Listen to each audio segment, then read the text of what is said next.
Kryeministri Edi Rama ka ndërmarrë një valë të re ndryshimesh brenda Partisë Socialiste të Shqipërisë, duke shkarkuar nga drejtimi politik i qarkut të Tiranës Elisa Spiropalin, pas përplasjeve dhe qëndrimeve të fundit të saj.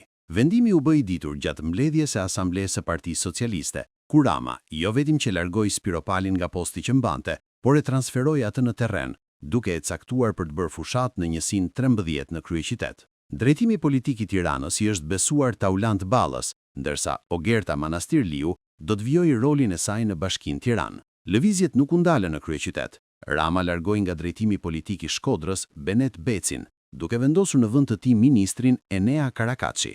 Ndërkohë, në Durrës u shkarkua kryebashkiakja Emiriana Sako dhe në krye të qarkut u rikthye Bledi Klosi.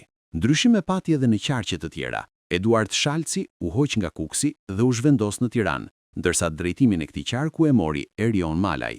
Në Lezhë u caktua Ermal Nufi, ndërsa Ulsi Manja do të ketë rol koordinues në Dibër. Në të njëjtën kohë, Rama rikonfirmoi disa nga figurat kryesore të mazhorancës në qarqet e tyre, përfshirë Belinda Balluku në Fier, duke mbajtur kështu premtimin e bërë publikisht. Gjithashtu, në detyrë mbeten edhe Bledi Çuçi, Mirela Kumbaro, Niko Peleshi dhe Arbian Mazniku. Një tjetër zhvillim lidhet me diasporën. Pas largimit të Ballës nga ky rol, ende nuk është caktuar një drejtues i ri, pasi Partia Socialiste po planifikon një strukturë të re organizimi për votën e emigrantëve.